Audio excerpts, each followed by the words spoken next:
Hi, welcome back to this channel.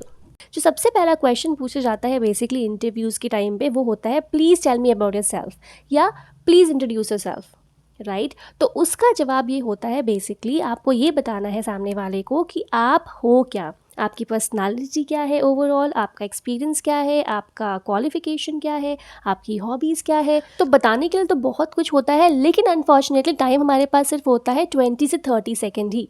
तो कैसे इतने कम टाइम में हम सामने वाले को इम्प्रेस कर दे, वो आज इस वीडियो में हम देखेंगे। हम देखेंगे कि ऐसे कौन से कुछ पॉइंट्स होते हैं जो हमको पहले से ही तैयार करके इंटरव्यू के लिए जाने चाहिए, ताकि हम कंफर्टेबली और कॉन्फिडेंटली इस क्वेश्चन का जवाब दे सकें। ठीक है, तो चलिए शुरू करते हैं आज की वीडियो और देखते हैं इस क्वेश्चन का बेस्ट आंसर क्या होता है। इस क्वेश्चन का जवाब देने से पहले जब आप किसी इंटरव्यू के लिए जाएं तो उससे भी ज़्यादा ज़रूरी होती है कुछ चंद बातें जो आपको ज़रूर दिमाग में रखनी है, क्योंकि इनके बिना आपका इंप्रेशन अच्छा नहीं पड़ेगा इंटरव्यूअर के सामने। इसीलिए आपको बहुत अच्छा इंप्रेशन जमाने के लिए स्टार्टिंग में ही आपको ये चीज़ों का ध्यान रखना है। नंबर 1, रूम में एंटर करने से पहले आपको उनसे परमिशन लेनी है। परमिशन कैसे ले सकते हैं? आप पूछिए उनसे प्लीज़ मे आई कम इन, या आप ऐसे भी बोल सकते हो मैम और सर लगा करके, can I come inside ma'am, या can I come inside sir, इस तरीके से। दूसरी बात, जब आपको परमिशन मिल गई है रूम में एंटर करने की, तो आपको सामने वाले को ग्रीट करना है। ग्रीट आप कैसे करोगे? आप बोलोगे गुड मॉर्निंग मैम या गुड मॉर्निंग सर। तो जो भी टाइम होगा डे का, जिस टाइम आप इंटरव्यू देने जा रहे हो, वो टाइम का आपको उनको ग्रीट करना है। अगर मॉर्निंग है तो गुड मॉर्निंग मैम सर, अगर आफ्टरनून है तो गुड आफ्टरनून मैम सर, या अगर इवनिंग है तो गुड इवनिंग मैम या गुड इवनिंग सर, इस तरीके से। या आप सिंपली सिर्फ इतना ही बोल सकते हो हेलो मैम, हेलो सर, इस तरीके से। ध्यान देने वाली चीज़ ये है कि कभी भी इंटरव्यू में ग्रीट करने के लिए आप हाय मैम का यूज़ नहीं करेंगे, क्योंकि ये बहुत ही ज़्यादा इनफॉर्मल हो जाता है, जो आप अपने दोस्तों के साथ या अपने क्लोज़ लोगों के साथ ही यूज़ कर सकते हो। ठीक है, तो इस चीज़ को आपको अवॉइड करना है। अब यहाँ से आपका मेन इंटरव्यू शुरू होता है, जहाँ पे आपसे क्वेश्चन पूछा जा सकता है कि please tell me about your self, मतलब अपना सेल्फ इंट्रोडक्शन दीजिए। तो इस क्वेश्चन का जवाब देने से पहले always always always make sure कि यू थैंक यू देम, कि आप उनको थैंक यू बोलो, क्योंकि वो आपको अपॉर्चुनिटी दे रहे हैं कि आप उनको अपना इंट्रोडक्शन दे सकें। ठीक है, ये बहुत ही अच्छा कर्टसी होता है, मैनर होता है कि पहले सामने वाले को थैंक यू बोलो। तो कैसे बोलोगे आप बोलोगे thank you so much ma'am या thank you so much sir for giving this opportunity to me to introduce myself. Now अब इसके बाद आपका मेन जो आंसर है वो यहाँ से शुरू होगा। तो सेल्फ इंट्रोडक्शन में पहली पॉइंट जो होती है वो होता है नेम। आपको बताना है अपना नाम। आप कैसे बता सकते हो? आप बोल सकते हो आई एम, फिर आपका नेम। फॉर एग्ज़ाम्पल मेरा नाम अनीशा है, तो मैं बोलूँगी आई एम अनीशा या आई एम अनीशा। ठीक है, शॉर्ट में बोल सकते हैं।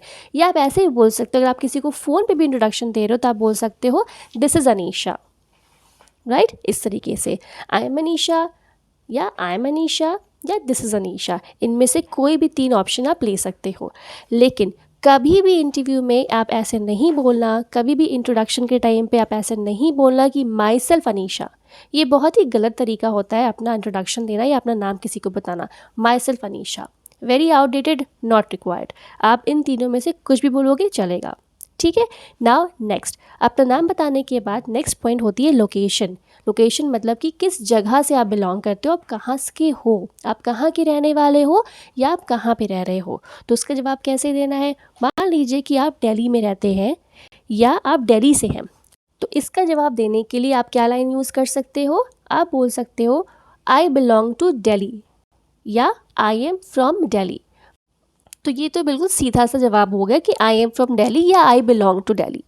ठीक है, नाउ अगर मान लीजिए आपका ये जवाब होता है कि आप पैदा कहीं पे हुए हो और पले बड़े कहीं और हुए हो, राइट, या आप पैदा और पले बड़े कहीं और पे थे और उसके बाद में कहीं और सेटल हो चुके हो, कहीं और रहते हो, राइट। या अगर आपको ये बताना है कि आप किसी नई जगह पर आए हो, किसी नई शहर पे आए हो और आप कितने साल से यहाँ पे रह रहे हो, तो इन सारे सिचुएशन में ऑब्वियसली फिर आपकी लाइन्स इंग्लिश की बदल जाएंगी, राइट। तो हम वन बाय वन उनको देखते हैं। फॉर एग्ज़ाम्पल अगर मान लीजिए अगर आपको ये बोलना है कि मैं पैदा तो दिल्ली में हुआ था, लेकिन मेरी परवरिश जो है पुणे में हुई थी, तो उसकी इंग्लिश क्या हो जाएगी? आप बोलोगे आई was born in Delhi and raised in Pune. ठीक है, इस तरीके से। और अगर मान लीजिए आपको ये बोलना है कि आप पैदा और पले बड़े दिल्ली में थे, राइट, लेकिन अब आप कहाँ पे हो? अब आप पुणे में हो, अब आप पुणे में सेटल रहते हो या पुणे में बस चुके हो, तो उसकी इंग्लिश फिर क्या हो जाएगी? आप बोलोगे इस तरीके से, I was born and raised in Delhi but now I am settled in Pune. या आप इसको ऐसे ही बोल सकते हो कि I was born and raised in Delhi but now I am based in Pune. तो आप सेटल्ड और बेस्ड में से कुछ भी बोल सकते हो, ठीक है। और अगर मान लीजिए आपको ये बोलना है कि मैं पिछले 3 साल से पुणे में रह रहा हूँ, तो उसकी इंग्लिश क्या हो जाएगी? आप कैसे बोलोगे? आप बोलोगे I have been living in Pune for the past 3 years। I have been living in Pune for the past 3 years। ठीक है, तो इस तरीके से आप बता रहे हो सामने वालों को अपना लोकेशन। तो इसमें से जो भी आपको सूटेबल लगे, जो आपको सूट करता है, वो लाइन आप यहाँ से चूज़ कर लेना। डन। नाउ नेक्स्ट चीज़ जो आपको सेल्फ इंट्रोडक्शन में बतानी चाहिए वो होती है एजुकेशन, कि आपने क्या पढ़ाई की है। फॉर एग्जाम्पल, अगर मान लीजिए आपको ये बोलना है कि मैंने ग्रेजुएशन BA में किया है फ्रॉम सम ABC यूनिवर्सिटी, तो उसकी इंग्लिश क्या हो जाएगी? आप बोलोगे I did my graduation in BA from ABC university. या अगर आप ऐसे बोलना चाहते हो, आप ऐसे ही बोल सकते हो कि I have completed my graduation BA from ABC university, कि आपने अपना ग्रेजुएशन कंप्लीट कर लिया BA में ABC यूनिवर्सिटी से। और अगर मान लीजिए सिचुएशन ये है कि आप अभी भी ग्रेजुएशन कर ही रहे हो, ठीक है, तो उस टाइम आप बोल सकते हो कि I am pursuing graduation right now. या अगर मान लीजिए इस साल आपका ग्रेजुएशन कंप्लीट हो जाएगा, तो आप बोल सकते हो I am about to graduate this year, I am about to graduate this year. ठीक है। या अगर मान लीजिए एजुकेशन से ही रिलेटेड अगर आपको ये बताना हो सामने वाले को कि आप कोई स्पेशल कोर्स कर रहे हो, फॉर एग्जांपल अगर मान लीजिए आप एडवांस एक्सेल का कोर्स कर रहे हो, राइट, तो उस सिचुएशन में आप बोल सकते हो I am currently taking a course in advance Excel, I am currently taking a course in advance Excel, right. तो इस तरीके से आप अपना क्वालिफिकेशन, एजुकेशन क्वालिफिकेशन जो है सामने वाले को बता रहे हो। ऑब्वियसली बात है, एजुकेशन के बाद आता है एक्सपीरियंस। अगर आप फ्रेशर हो, अगर आप अभी जिस कॉलेज से पास आउट हुए हो, तो आप फ्रेशर बताओगे। और अगर आपके पास कोई एक्सपीरियंस है, तो ऑब्वियसली बात है आप अपनी कंपनी के बारे में और अपने रोल के बारे में बताओगे, राइट। तो चलिए दोनों ही सिचुएशन में कैसे बोलना है वो हम देखते हैं। अगर आप कॉलेज से जस्ट पास हुए हो, आप एक फ्रेशर हो, तो आप बोलोगे I am a fresher. Simple, one line, I am a fresher. ठीक है, इस तरीके से आप बताओगे। और अगर आपके पास एक्सपीरियंस है, फॉर एग्जांपल अगर आप मान लीजिए सॉफ्टवेयर इंजीनियर थे किसी ABC कंपनी में, और आपके पास 3 साल का एक्सपीरियंस है, किसी प्रोग्रामिंग फील्ड से रिलेटेड आप बिलोंग करते हो, तो आप कैसे बताओगे फिर? आप बोलोगे I work as a software engineer in ABC company and I have 3 years of experience in the programming field.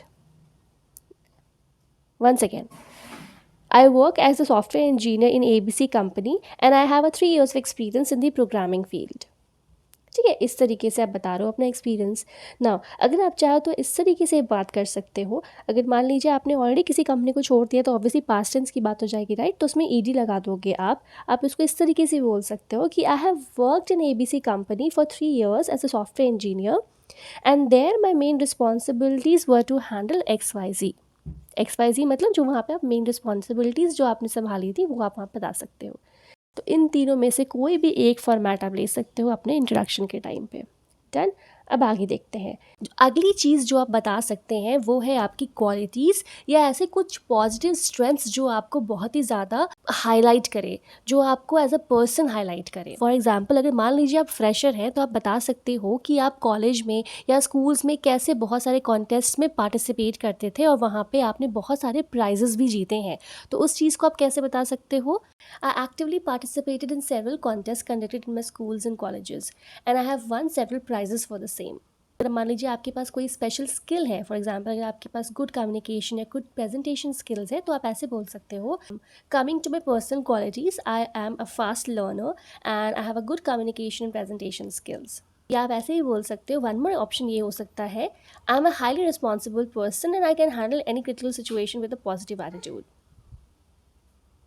Right, so these, इसमें से जो भी ऑप्शन आपको बेस्ट लगे, जो आपको सूट करता है, वो आप इसमें से ले सकते हैं।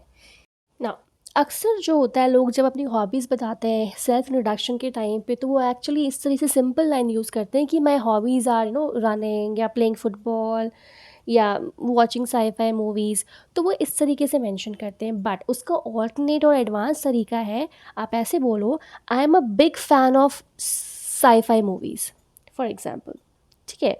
तो instead of saying my hobbies are, आप इसको रिप्लेस कर दो, आप बोलो I am a big fan, I am a big fan of yoga and fitness, I am a big fan of football, या I am a big fan of sci-fi movies, ताकि सामने वाले को पता चल जाए कि ये आपकी हॉबी है, राइट? इस तरीके से। डन? नेक्स्ट चीज़ आप बता सकते हो, ऑब्वियसली पर्सनल लेवल पे जा कर के आप बता सकते हो अपनी फैमिली के बारे में, कि आपकी फैमिली में कौन लोग हैं, या आप लोग टोटल कितने लोग फैमिली में हो, या आपके कितने भाई बहन हैं।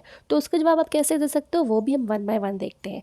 मान लीजिए अगर आपकी फैमिली में टोटल 6 लोग हैं, 6 लोग हैं, तो आप बोल सकते हो we are a family of 6, we are a family of 6। या अगर मान लीजिए आपको ये बताना है कि आप लोग टोटल 4 भाई बहन हैं, राइट? तो उसकी इंग्लिश कैसे हो जाएगी, I am one of 4 siblings, I am one of 4 siblings. अगर मान लीजिए आप इकलौते बच्चे हो, तो आप बोलोगे I am an only child, I am an only child. चाहो तो इसी में ज्वाइन कर सकते हो, इसी में ऐड कर सकते हो कि अगर आपको ये बताना है कि आपके फादर कहीं पे काम करते हैं, या आपकी मॉम हाउस वाइफ है, या कहीं पे काम करती हैं, तो उसको भी आप इसी में ऐड कर सकते हो कि my mom is a housewife, या my mom is a teacher at so and so school. ठीक है, आप इस तरीके से बता सकते हो। And my dad is an engineer, mechanical engineer in so and so company. इस तरीके से आप बता सकते हो, ठीक है? That's all. तो ये सारे पॉइंट्स हैं जो आपको दिमाग में रखने चाहिए जब भी आप अपना सेल्फ इंट्रोडक्शन किसी को दो, ठीक है? तो चलिए अब जल्दी से देख लेते हैं एक सैम्पल आंसर, इन सारे पॉइंट्स को मिला करके कैसे एक पॉसिबल बेस्ट आंसर बन सकता है आपका सेल्फ इंट्रोडक्शन का। I am Anisha Singh. I was born and raised in Varanasi, but now I'm settled in Gurgaon. I did my graduation in BA Honours from ABC University, and currently I am working as a senior associate in XYZ company. As a person, I can describe myself as a highly responsible and detail-oriented person, and I am good in communication and presentation skills. On a personal level, I am a big fan of yoga and fitness. And coming to my family, we are a family of 3. I am an only child. My mom is a housewife and my dad is an engineer and he works for ABC company. So that's all about me, ma'am.